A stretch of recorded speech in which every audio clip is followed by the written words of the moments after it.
that I was hired on with Mindseed as a paid actor. Yeah. That's just what my position was. What? I had a backpack with anything you could possibly imagine. I have used bubblegum, duct tape, electric garage door openers. Like, Yeah. I've used everything under the sun, and I used to have a lot of fun doing it. What? You were like, yeah, so like how much of the stuff is legit? And he had an order said, he goes, to be honest with you, it's like 80% bullshit, 20% real. I said, okay. Okay. What?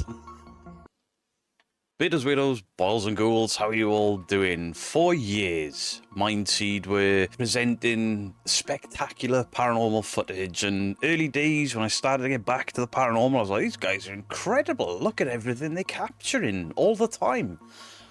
Oh dear, that ball has just slipped through a couple of frames. I think these guys might be lying. Now, we must remember that these guys would turn their back and turn back to a room and chairs would be stacked. Things would fly across rooms, objects would levitate, heads popped out of lakes, balls moved of their own accord, ghosts blew out candles, dark web mystery boxes. Oof. They would get more paranormal activity in one evening than most people would see in their entire lives. And Mindseed TV were also where I broke through as a debunker. My first debunking video really was a Mindseed video. And it wasn't starting out to be a debunking video, it was a reaction video because I really enjoyed Mindseed. I enjoyed the production value. And I saw something and everyone saw my face. And then like, that's edited. This is fake. I used to watch Mindseed as a fan. I enjoyed what I was watching. I didn't believe everything, but for the most part, I was like, these are really cool. How did they capture this stuff? But once I noticed that ball, that one problem turned into two problems, turned into three problems, to turn into every scene I looked at from these guys, I could spot fakery. And then other debunkers were catching them faking. Dandalf caught them faking. The side-eye guy did this massive debunk that is mentioned later on in the video if you want to go and watch that, and I suggest you do, not out of any enjoyment, just to see how out of touch Colton and Tanner are now they're doing Haunt Media, because they have trashed Casey, they've trashed Debunkers, they've trashed their own audience, they've trashed Mindseed's audience, and they've trashed pretty much the paranormal. But for me, pointing out that ball, and for me pointing out Colton's reflection, and for me pointing out that the head popping out of the lake broke through his arm in an editing mistake. Debunkers were called jealous, haters, parasites, and failed creators living off other people's successes. Ouch. You may also remember that Caspersight did a podcast with Mindseed where Casey and Colton were both present and both like defending how real they are, and the Debunkers are nothing but haters. But now Tanner and Colton, the two previous members of Mindseed TV, have put out a video and it's called The Truth About Everything. So Tanner in this video describes that he was a paid actor. He's like, oh, it's for tax and whatever, but he was an actor.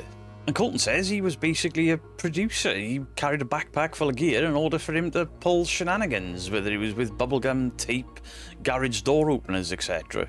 Everything under the sun. And they also say that Casey admitted to he's never even been on the dark web, he just bought the stuff from thrift shops and lied. They also claim, as you've seen in that opening clip, that Mindseed was 80% fake and 20% real. And they even go further with that to say the 20% real was just the fear of being caught in these abandoned locations. And then after admitting all of that, after admitting fakery, after calling out their ex-teammate, they then attack debunkers who spent years saying that that was exactly what was going on. They admit to it, but then go on the attack. They attack the people that say, not everything that was going on in those videos is what it appears to be. This is such a bad take, and I am going to dissect it. So they say about the bubblegum, the duct tape, the electric garage door openers, I'm assuming to set off REM pods, etc. And then they say that it's 80% bullshit, 20% real. And what I'm going to do isn't a victory lap like, haha, I was right all along. Because I know I was right all along, I'm not stupid. And what they've said is not proof that everything on the internet in the paranormal is fake. It just means that we can't trust anything the Mindseed or Haunt Media do, because they've lied for years and defended those lies for years. And in the interest of fairness, everything they're saying is not independently proof of Casey being completely fake, because this is just them saying what Casey has told them. There seems to be some sourness about the entire thing, so we can't trust even this. But what they do confess is that the entire thing with Mindseed was a facade. But now they're attacking the people that said, hey, that ain't real, that's fake. So today I'm going to be going through the admissions that they make. I'm going to go through all of their contradictions, and I'm also going to go through the fact that they're attempting to sell viewers the explanations for the fake paranormal events on the previous channel that they've already monetized and earned off once. So they sold you a ghost, a fake ghost, but now they want to sell you the fishing line. But in doing what they're doing, saying it was fake, this is how, we'll tell you, but you got to pay for it. Don't watch those debunkers, because all those debunkers do is grift off us. So before we get too deep into this, I just want to put it out there that Tanner and Colton are formerly associated with Mindseed. So they're now producing content as Haunt Media. There seems to be some toxicity there, so we can't trust everything that they say. I think they're telling the truth for the most part in regards to setting fire to Casey. Haunt Media, Colton and Tanner, they were there with Mindseed. Colton saying he was there from the very beginning. He was off camera, but he was always there. They were both involved behind the camera, in front of the camera, and that makes what they're saying relevant, but it doesn't make every sentence that they say true, because they seem to have an axe to grind against Debunkers and Casey. From the outside looking in, when one of them says, I did this, when Tanner says, I was a paid actor, when Colton says I had a backpack full of gear, that's an admission of guilt. That's a direct admission of their conduct. But when they say Casey told me this, that's their account of a private conversation. We've got no confirmation from Casey. We've got no backing evidence in video, in audio, in anything other than a trust me bro, which is exactly what we called Mindseed and Haunt Media out for, is the trust me bro. So what I'm trying to say is everything they're saying, whilst I believe they're mostly telling the truth about Casey, they're allegations from them. This entire argument is trust me bro, and the trust me bro is something I've been arguing against for years. And this becomes important later on because this video from them is called The Truth About Everything, and they show precisely nothing. No behind the scenes footage, no project files, no raw footage, no messages, no contracts, no demonstrations. It's just two guys sat in a chair and one of them was wearing shorts that are far too small for him. I thought little Colton was going to pop out. Oh yeah. Colton's pee-pee, bro. Yeah.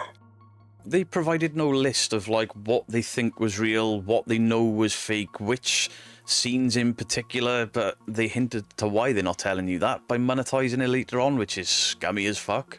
So before we get into all of that, let's discuss what they think of the people that questioned them. I mean, rightly questioned them. So they described debunkers or critics as nobodies and parasites who take good content away from viewers. And that's in the first 32 seconds. It took them just over 30 seconds in a video, The Truth About Everything, to replace any sort of evidence with insults. It's hilarious. Debunkers, according to these guys, are nobodies. We are parasites. People who exist only to destroy other people's channels. Everything you've just called us doesn't answer any of the criticisms against you, though, does it? That doesn't explain which clips were staged, which clips were faked. It doesn't even authenticate a location, because that's going to become important. Those insults don't provide unedited files, raw footage, sound bites, contracts, anything that I've already mentioned. And it certainly doesn't explain why you had to remove 2 videos after you were contacted by a property owner that weren't happy with what you did in their property. But that's the debunkers' fault. And then you call debunkers doxers and release merch called fuck doxers, and it's like, you don't even know the meaning of the word doxing, you clowns. Colton, is your t-shirt on too tight? Is it cutting off the blood supply to your head? So according to their own description, somebody identified a property owner. They contacted, and this is Mason, the paranormal engineer. They're too scared to say his name, the skinny little man that they mock. They're too scared to say his name or his channel name, because people will get to the truth of the matter. So they say somebody identified the property owner, contacted that person and asked whether they knew that a video had been made. That's not doxing, that's fact-checking. Doxing by definition would involve exposing or distribution of really private identifying information, full family names, an address, a phone number. And it'd have to be very public and it'd have to be done with malicious intent. Now, I have been doxed a number of times. What's been done in those Haunt Media videos by Mason, the paranormal engineer, is not doxing. For Mason to contact a building owner, for him to contact relevant witnesses, property owners, for verification, it may be kind of seen as intrusive, but that's depending on how it's done. But it was done privately, and he said he was going to do it for a YouTube video to expose haunt media, as far as I remember. But it is not doxing. You've just thrown the word doxing out there as a trigger word. Now, if Mason had released very private information, if he had sort of encouraged some form of harassment to you or the original homeowners, or if it had led to the family being threatened, then show the evidence of all of that and then condemn it. Fuck it. I'll condemn it with you, because that is then wrong. That is the thing that I fight against. What it actually is Mason the Paranormal Engineer checking your account against the person directly involved's account. That's called verification. All journalists do that. All reviewers do that. All critics do that. So Colton and Tanner claim that they had explicit permission to enter these properties, Doc's house and whatever the other one was called. They had permission to enter, they had permission to film, but they admit the homeowners had not seen the content and insist everything shown was true. The exact wordage being, everything was true, by the way. Trust me, bro. They didn't say trust me, bro. I added that. I find you guilty. Case closed, everybody. No documents, no messages, no owner statement, just everything was true, by the way, by two guys that are about to torch their entire back catalogue. This is the paranormal community's favourite peer review process, and it's called Trust Me Bro. Dude, bro, dude, bro. They may have had permission to enter, they may have had permission to film, but they have provided evidence of nothing. I'm not claiming they've not had permission or they didn't have permission to film, but even if they had permission to enter, even if they had permission to film, did they have the permission to public it commercially? Well, doesn't look like, does it? Surely these people that own the building knew who Haunt Media were, and they were ex-Mindseed, and it was bound to end up on YouTube, right? Maybe they just didn't like the way you portrayed the property, because there's some wild accusations thrown out in there. So your version, you say that the owners had not seen the content and later objected to material included in it. And you say the homeowner acknowledged allowing you to film, but then claimed not to know that it would be uploaded to YouTube. And your response to that is, we YouTubers, what did you think would happen? Fair enough, I guess, if that's what happened. But you assuming isn't permission for a private residence. It's a sticky ground that a lot of the abandoned guys fall into, and I've done it, I'm no angel, but still, you can't have this moral high ground over Mason for contacting the owners while you're essentially just doing what the hell you want. And again, you guys claim to have had permission to enter, permission to film, but in a video called The Truth, you provide nothing except trust me, bro. In fact, you go a step further and you actually insult the owners. You insult the person that contacted you, you insult debunkers, and then you have the cheek to complain that accountability makes it, it's so difficult to make videos. If basic verification makes paranormal content so much harder to produce, then that's not the debunkers' fault, that's your fault. And this is where you drop your first major clanger, your biggest contradiction, and it is fucking hilarious. You say the critics are powerless, talentless nobodies that nobody watches. Yet, Mason, who is a very small channel even by debunking standards, he was apparently influential enough to get 2 of your videos taken down. He was influential enough to get the family to get disputing with you. We, the debunkers, cannot simultaneously be completely powerless and irrelevant whilst also being this dangerous force that robs your audience of content. And then around 5 minutes in, they discuss the side-eye guy, and they're like, side-eye guy, he's sick. In a good way. They like what he does, but he's wrong, but we've only got their word to take for it. And then they get to little old me. Now they're like, the guy with the beard. You're only missing one letter. Beard. Oh. Beardo. Say my damn name.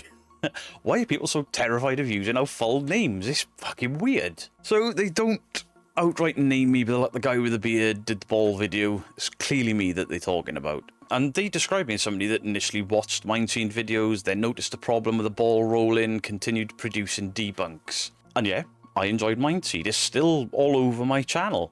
That's not the humiliation that they think it is. That's my growth. That's me being too much in team believer, just accepting too much bullshit, and then slowly over time being like, this ain't adding up. This is my journey from reaction to scary content to I think most of this is bullshit.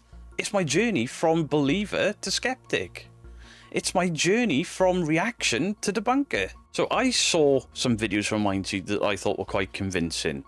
I then kept watching to be convinced, and then I spotted something that challenged my initial opinion of them. And then I investigated them further until I had completely changed my mind to Mindseed are full of shit. That's what an honest person is supposed to do. That's what reviewers are supposed to do. Critics are supposed to do. Debunkers are supposed to do. Reaction channels. That's what they are supposed to do. But that one frame with the ball doesn't prove that Mindseed are inherently fake to everyone. It just proved that Mindseed were inherently fake to me. Because if you fake something once, you're done. You faked everything. I can never trust that channel, those creators, ever again. That one frame with the mistaken editing with the ball, that made me stop watching Mindseed as a fan, and then made me start watching them critically. It almost made me start watching them analytically. I was analysing every frame of the footage to see how they were doing things, because they hid things pretty well. Every video that followed that wasn't because I'm a fan or because I hated or whatever excuses you give here. It's because I was fully aware after seeing that one frame that there were going to be additional problems in things that I'd already seen and things you were going to release later. There would be problems, and I looked for them. Now, they also say, like, debunking channels wouldn't exist if it wasn't for channels like theirs creating content. True. Fine. Any form of commentary, any form of critique, any form of review, it requires a subject. So film critics require movies to be made. Sports analysis, they need sports. Journalists require events and catastrophes. Reviewers require products to review. Please remember all of this argument, because at 28 minutes they announce an exciting new idea for Haunt Media. They propose watching other paranormal channels and explaining how they think that the footage was produced. So when I analyse footage, or when Mason analyses footage, or Mr. Grey analyses footage, or when the side-eye guy analyses footage, we are parasitic entities without a clue and without any creative ideas. We're devoid of creative ideas. But when you analyse footage, this is a new Haunt Media series. Fucking marvellous. Bravo, chaps. Just stupid you look. You, doing that, are trying to enter the debunking community. The community that you spend half an hour absolutely slating and berating. Tell you what, guys, your complimentary beards, they're in the fucking post. Tanner also at one point says that I mocked them for being gay, and I'm like, I didn't. I don't even need to check my own footage. I just didn't do it. And Colton does say, no, the guy with the beard. So Colton does clear that up relatively quickly, and I'm like, no, I didn't. But I'll tell you where Beardo Weirdo came from. Mindseed fans. When I caught Mindseed faking something that you say happens, it was fake. Your fans came at me calling me the big fat weirdo when I turned it into a positive nickname for me and my community. Now, normally I'd be like, listen, send me the clip, and if I'm wrong, I'll apologise. Don't bother. I know that I don't make gay jokes on here or in my real life at anyone or anyone. I have gay friends. I have gay family. It's just not in my vocabulary to insult people based on their sexuality. I don't know where the fuck Tanner got that from. Now, a lot of this seems like kind of personal attacks and things being said just to turn the screw and to make debunkers look evil and bad. So their attacks so far are nothing, because after telling their viewers and our viewers and everyone else's viewers that have watched this absolute car crash podcast that debunkers are talentless, that debunkers are parasites, they start then admitting that debunkers were fundamentally correct. On numerous times, they say long-term creative involvement and keeping up a facade. This is what the entire video hinges on. It's to take shots at Casey and debunkers, but they've thrown themselves under the bus as much as they've thrown Casey under the bus. So Colton says that he was present from the early episodes, working in creative direction behind the scenes. He then says he's relinquishing the responsibility of keeping up a facade. That's not people misunderstanding real and fake. That's not poor, sloppy editing. And that's certainly not debunkers being jealous. It's a facade. A lie. It's a nice word for you lied. the three of you. And then Colton says that he still believes in the paranormal and that some personal experiences were truthful. It's possible, but I'm not going to believe a word of it. The man's a liar. But I'll say this, staging paranormal content doesn't mean that the paranormal doesn't exist. In fact, that's the whole point of my channel. This is what I've spent years at this point trying to put out there.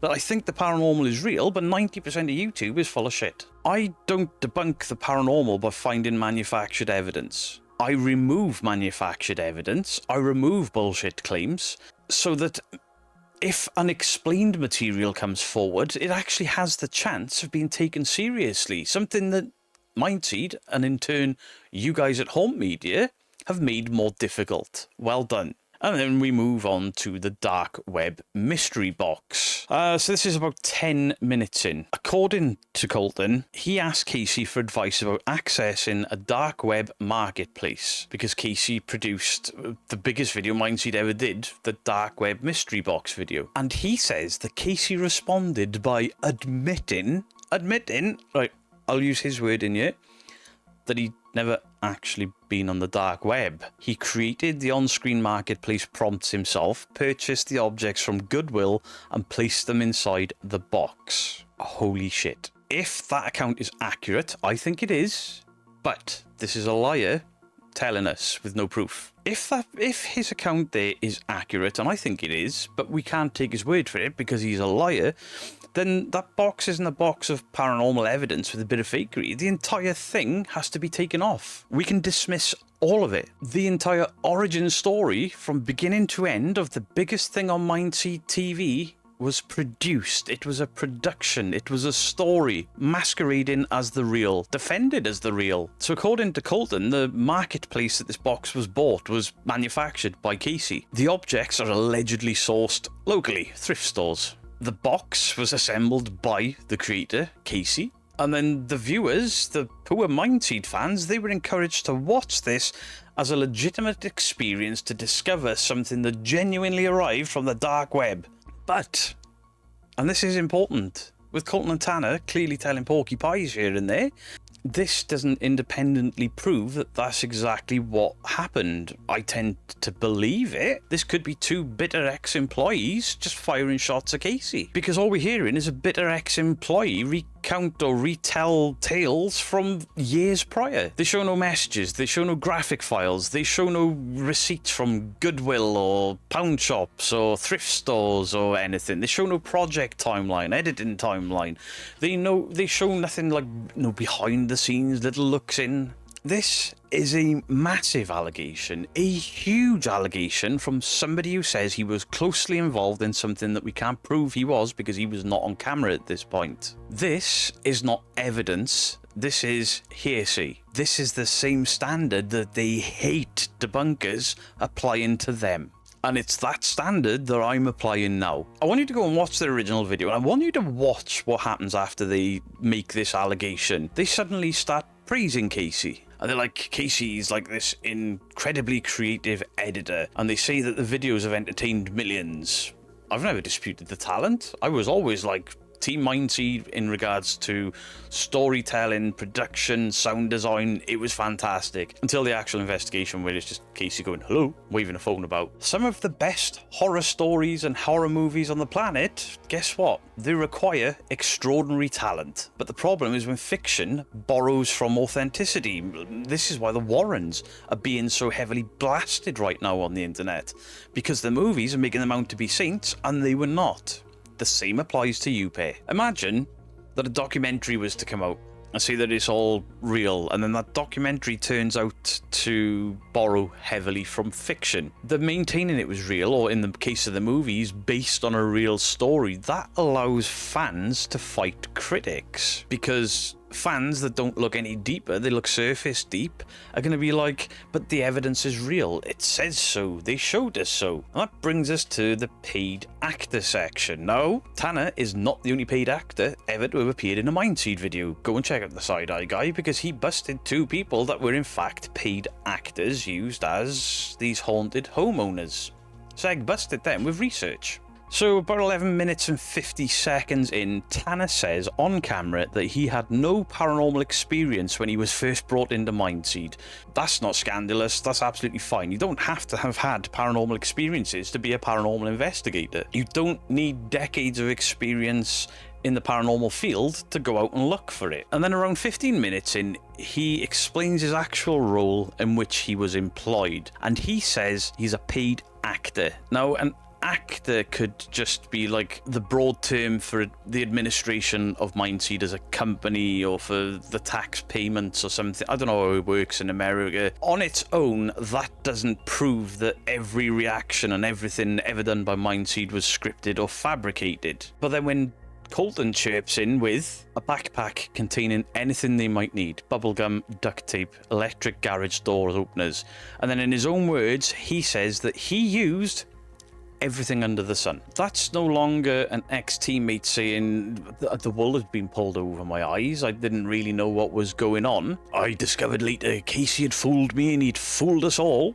That is somebody describing his personal interactions, that is Colton admitting, that is Colton admitting and describing his personal involvement in faking evidence for Mindseed. That is his involvement with practical effects. Now, the paid actor admission may just be some explained away by administration or something like that. The fucking backpack doesn't. And by association, I think that Tanner was like, the way he was just like, yeah, I was an actor. That was my job. I mean, he wasn't a very good actor when you got yanked across the stairway. You go, help, help, help, and then you hide in your giggles. But in the interest of fairness, let's be precise, doesn't map out each object that he's named in the backpack with which claims of which video. So we don't know what effect the bubblegum was used for. Maybe it was for knocking sounds, popping some bubblegum in a different room.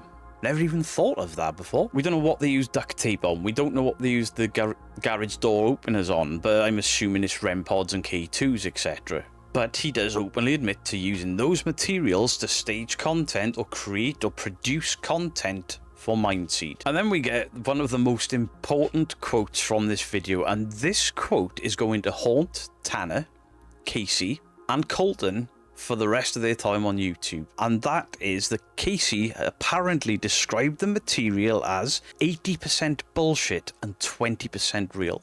Again, this is their account of a private conversation between them and Casey. This isn't a recorded admission of guilt from Casey, but it's, I reckon it happened. Just got no proof of it. But when we put that alongside the claims of one was a paid actor, but if we take that claim alongside one of them being a paid actor, one of them being pretty much a creative director or a props manager or whatever you want to call what Colton was doing, they were maintaining a facade, meaning they maintained the lie that me and many others have called them out on for years now. And this is the important bit. They can't put all of this on Casey. They can't blame Casey for all. If all of this is true, the blame doesn't solely lie with Casey. They could have walked away at any point and said, we're not faking the paranormal content, because Colton reckons he grew up on haunted Indian burial land. How original. But by their own accounts, they knew what Casey was doing. Not only did they know, but they participated. They helped. They were paid to participate. They were paid to help stage content. They solved production problems. They helped create faked events, staged events. They are in the finished videos, and they have defended those fake videos as the real on podcasts and other questions. They've also allowed their viewers to defend that content as real, to attack me, big fat beardo weirdo. My first death threat came from a Mindseed fan because I said, that's fake. This isn't a story of two authentic investigators suddenly realising they had the wool pulled over their eyes. This isn't two guys suddenly realising that the boss had been deceiving them. This is the story of two willing participants just years later being like, yeah, we don't like him anymore, so here's how we helped him fake it all. Okay, 17 minutes in, they insist that the fear was real, and I can believe that to a degree. Obviously, there was Spoongate with myself and real evidence where some very angry Irish folk turned up to an abandoned property threatening to cave our skulls in, etc. And he was like, there is a level of fear when you're doing abandons. I suppose there can be a level of fear when you're doing paranormal investigations. I think the first time when we strive, I was a bit like, oh, I don't like it in here. That fear over time really quickly subsides. But the fear of being arrested for trespass, especially in the States, being shot for trespassing in the States, or, you know, being set upon because somebody's got a weed grow, or there's homeless people that just want to be left alone, that fear is very real. So they list they're worried about police, trespassers, animals, and strangers, all things that I've been worried about on investigations. Not so much animals, because animals in the UK are a bit meh. Badgers are scary. Foxes, they scared of us. And maybe they didn't know exactly when an event would be engineered. You know, something comes flying across the room, the case you sent up. Maybe they didn't know, and that's what sent them running and screaming. But I doubt it. Being genuinely scared at a location does not match up with the fear that you put onto screen when buildings are shaking and you're like, oh my god, and all you're doing is shaking the camera. I'm aware of what you did there. It was an easy debunk. I suppose paid actors could be genuinely startled. For example, Alien, the chestburster scene. The lady actor that screams and oh my god, genuinely that was her reaction because she wasn't expecting exactly what happened and she wasn't expecting to get sprayed with blood. It's a genuine reaction to a fake event, so we can give you some grace there. And 12 minutes and 38 seconds in, they acknowledge directly the obvious problem with repeating paranormal activity by saying extreme activity every time, including a flying knife, is not real. Well done, boys, because that's what debunkers have been saying for the last 3 or 4 years. 4 years I've been after this crap. For 4 years, that's what I've been saying. You cannot go out to a location and produce activity every single time.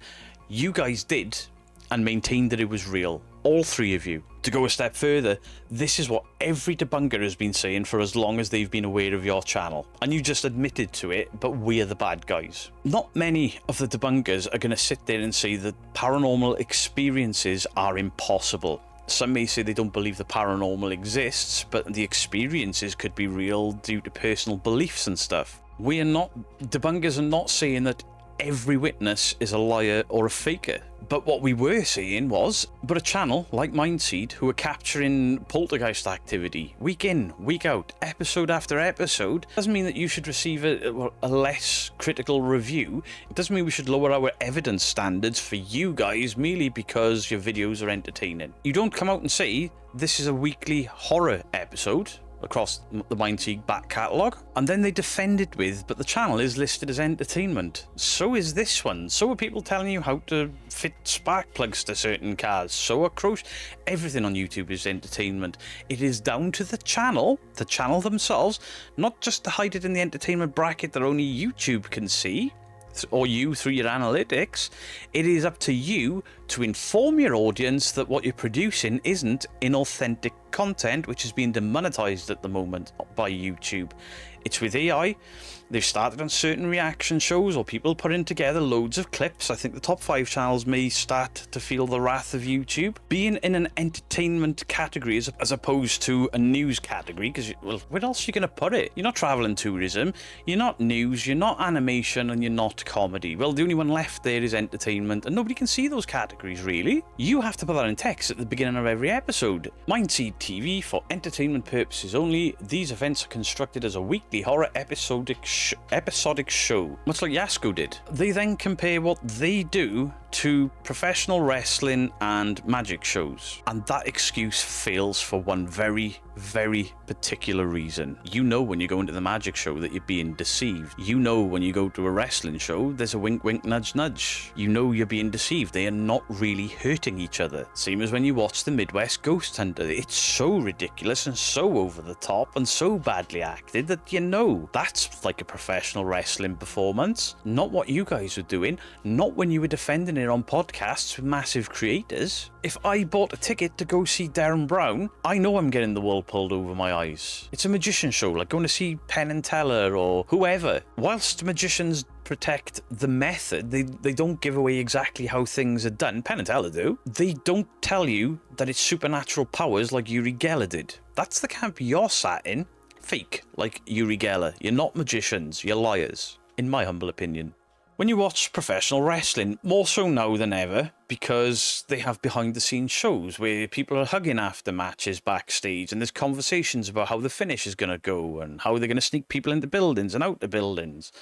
The modern wrestling audience, the last probably 20 years, are fully aware that it's storylines, that it's nonsense. These are very athletic men trying not to injure each other or themselves whilst attempting to look like they're injuring themselves and each other. It's an incredible performance piece, whether you're into it or not.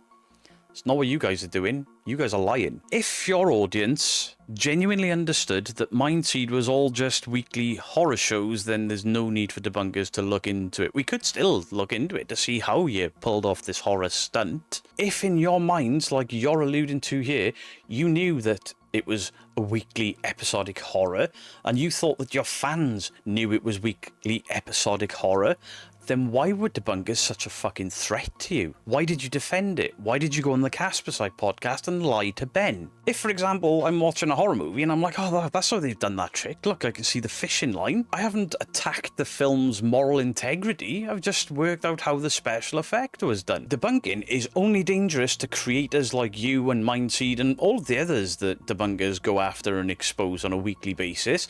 It's only dangerous to you because your revenue stream relies on tricking your audience, and it's morally bankrupt to do it. You benefit financially from tricking your audience into believing that it could be real or that it is real. And your proposed solution to all of this is...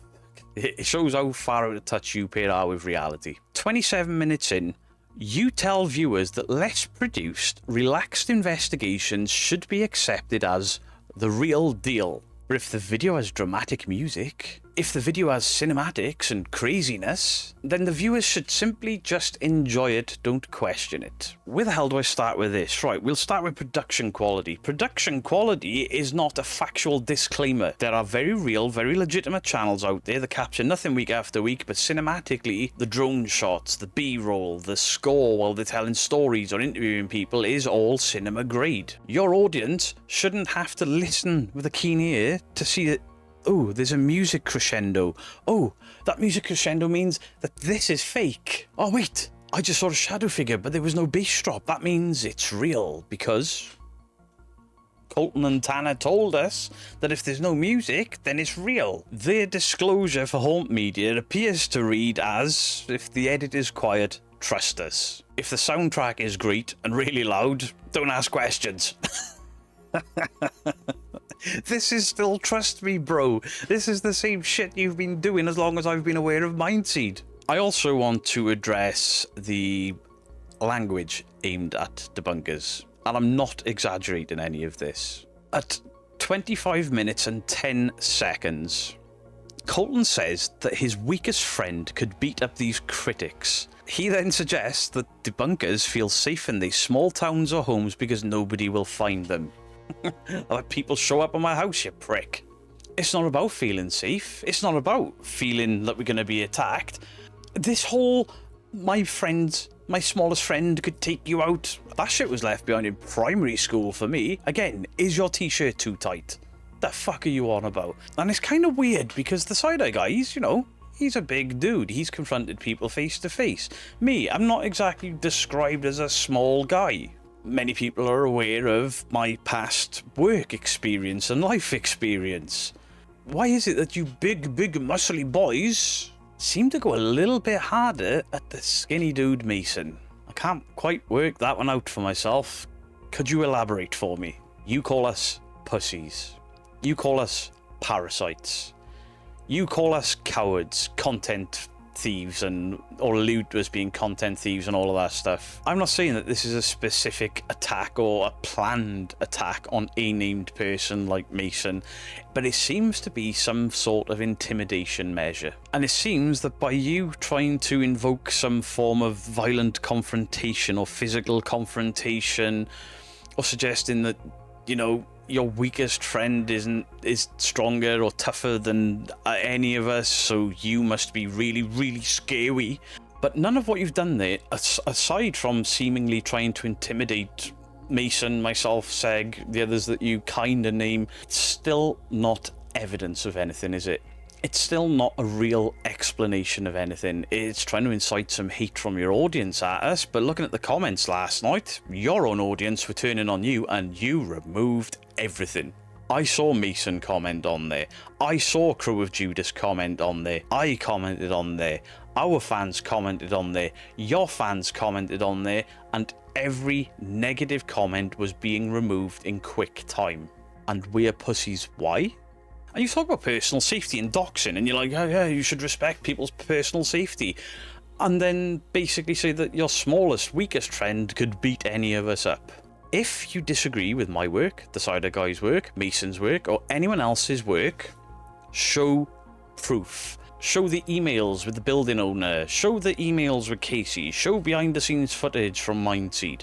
In other words, demonstrate the effect. Identify the factual errors from myself, Dandalf, and the others. I will correct anything I get wrong. Dandalf, Cider Guy, we've all corrected things that we have done wrong, whether it's in follow-up videos or community posts.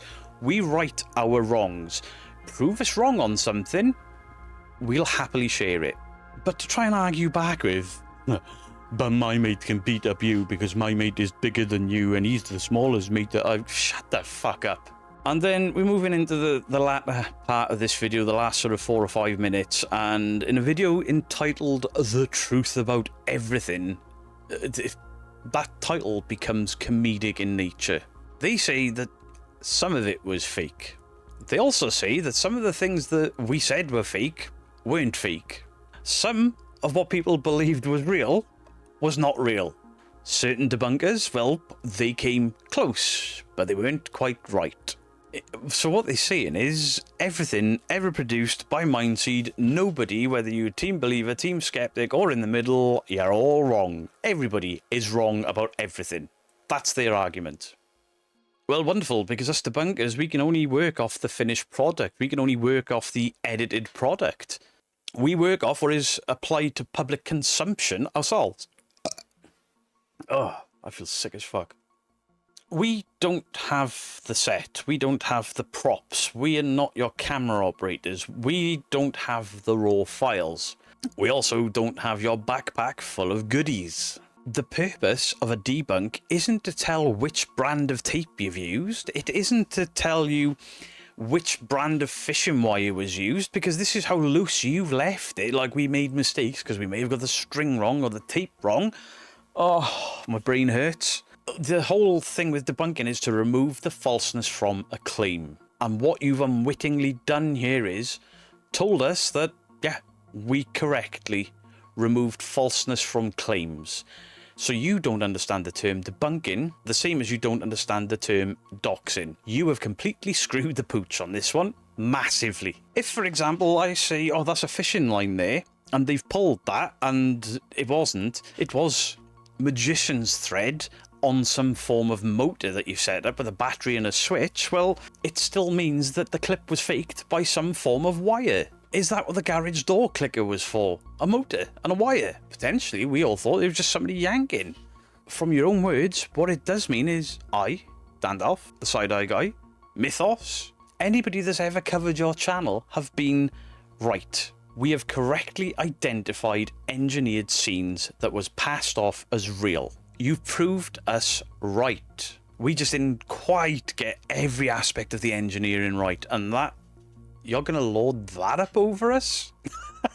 You then criticise debunkers for failing to reproduce the secrets that you fucking held from your audience, that you held from us. You withheld information and then use our lack of backstage access to claim that we never completely solved it. It doesn't matter. It was fake. You've admitted that it was fake. You've burned Casey to promote yourselves, and it's backfired horribly looking at your comment section last night. But hey, if we're wrong, fine. Show us. Show your audience. Let's be honest. Show the raw footage, show the props, show some backstage cameras or some edits or some uncut footage. Match it to the published frame. Explain who knew, when, how it was planned. Show notes, production notes. It would be fascinating content, really, because you wouldn't be the first to do it. Exploring with Danny did this a couple of years ago. It was like drawing pin under the shoe, wire, pin under the door, pull with your foot because debunkers saw us pulling stuff with our arms. I would happily acknowledge anything that I got wrong, but in the case of Exploring with Danny, he was like, yeah, it was fishing line. You were right, but we didn't use our hands, we used drawing pins and our shoes. So you could put all of this information out there. You could absolutely tank Mindseed, you could absolutely make the debunkers look stupid, but they've attached a price to it. So they float doing like these special episodes, and it's like, how did we do it? A series supported by viewers. And then they become a little bit more explicit with it later on. They specifically mention Grandpa Jack and the Lady in the Lake, two subjects that viewers may want explained, because, well, one of my bigger videos was the Lady in the Lake. They say that they will tell everyone everything, but it will not be free. Oh. So let's follow this business model, shall we? Produce paranormal events, present them with enough ambiguity that your audience falls for it. I fell for it. Most viewers fall for it. A lot of people believe them to be genuine. The second, monetize millions of people watching that, believing that. Third, insult debunkers the questioner. Insult and block anybody that questions this footage not being legitimate. Fourth, go into podcasts and dismiss debunkers and mock debunkers for being wrong and liars and you've never faked a thing. Part 5, you admit that it was all fake, but debunkers are still wrong. Part 6, ask your audience to fund these explanations to things you lied to them about for years. You monetized the haunting, and now you want to monetize the autopsy. They argue that production costs money. Of course it does. None of this was free. The studio isn't free. My internet isn't free. The cameras weren't free. None of it's free. To produce content for YouTube costs money. It costs a lot of money, even just to sit in a studio, which is something they're like, oh yeah, they just sit around.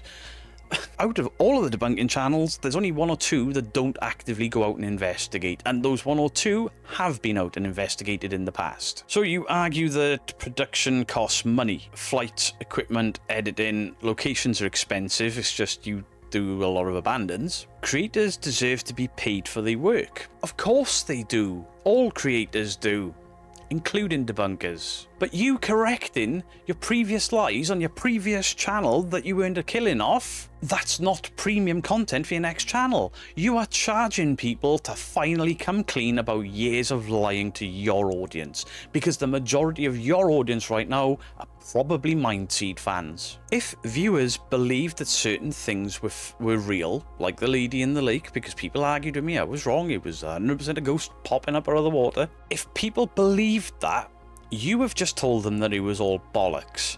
But if they want to know how you created it, they have to pay for it. They have to pay for you to prove that the debunkers got things a little bit wrong. And even then, how can they trust you when you have just spent a 35-minute video and years of Mindseed time lying to audiences? Honest corrections about somebody's past shouldn't sit behind some sort of financial target.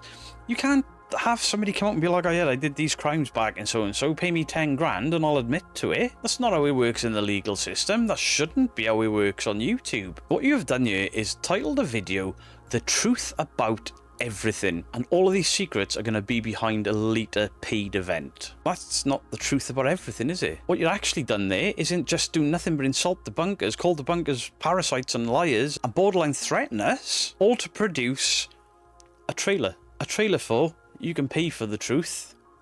Trust me, bro. So realistically, what can we conclude from this absolute shit show of a 35-minute video? Well, we can confirm one was a paid actor. We can confirm one used practical materials to engineer effects. One says he creatively directed from day one. They acknowledge maintaining a facade. In other words, the whole thing is a fucking lie. They admit that not everything was real, but they say some things were real, but people thought they were fake. Some things people thought were fake weren't, or were, but you got that wrong. They know how all of the effects were done, and they may reveal them later, but that ain't free, baby. So you haven't said that everything Mindseed has done was fake. So you can kind of cling on to some form of legit. No, you can't. You say Casey manufactured the dark web mystery boxes. Casey 80-20, 80% fake, 20% real. You haven't proved that you had sufficient permission, or that the home owners of Doc's house were manipulated by another small content creator. That is Mason, the paranormal engineer. What you've done here is actually make Mason's videos seem more credible. You've hid the 2 videos of your own. You've blamed somebody that has no power for taking your videos down. What this entire thing has been is you saying, we're magicians, but we're not going to trick you anymore because look how honest we look. Look how sincere we appear. I'm a poet, I just didn't know it. So viewers can watch your content, they can examine conditions, but Haunt Media wants the viewers and debunkers to look at the content and say, right, this must be truth because the music is lower. This must be dramatics because the music is higher and the production quality looks better. Your personal assurances, Tanner and Colton, your personal assurance is all we need. After all of these confessions that you pair have made through that entire video, trust us is no longer an acceptable standard for you pair because all you've done is admitted to lying to people for years. And when you get caught out and called out, everyone's pussies, parasites, content thieves, and your littlest friend can beat them up. So Mindseed TV mattered to me because it helped me initially to build this channel. It taught me, and hopefully some of you guys that have watched me from the early days, some really important lessons. And one of those lessons is highly polished footage is not evidence. It is not the same thing as strong evidence.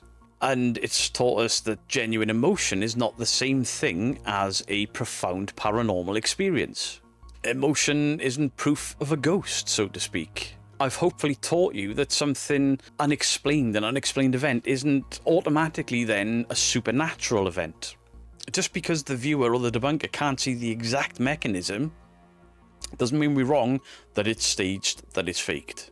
And the final thing that I've learned from Mindseed and in turn Haunt Media is the following. Attacking the person asking questions still doesn't answer the questions. Now who's the pussy? For years, debunkers have been told that we're toxic, that we're just bitter outsiders, that just question out of hatred and a place of nastiness, and we invent explanations because we just couldn't accept what Mindseed captured. Or Sam and Colby, or the twins, or Zach Bagans, whoever. Insert anyone's name here that has been caught faking. We were always the villains, and with Mindseed, we were the villains. We were the haters. And now you say that a facade did exist. One of you says there were paid actors because you were one of them. One of you says, yeah, we set stuff up with equipment. I had a backpack full. But we were haters for questioning fishing line or reversed footage or hard cuts when you zoom in on a step. And I've also learned that people just have no morals because they've acknowledged that it was manufactured. They have acknowledged that. They will tease an explanation here for free, but if you want to watch those really famous sequences get pulled apart, you gotta pay. What you've actually done here is prove that debunkers were right all along. We may have missed the exact engineering, the exact mechanic, but the end result is the same. It was faked, it was staged, and we were on the right track. That is enough. We didn't lie. We exposed the lie. You lied to defend that lie because what? We only had the end result on YouTube edited footage to go off of. What you've actually said is that the criticism aimed at Casey, Tanner, and Colton was spot on. It was right. It was needed. It was fair.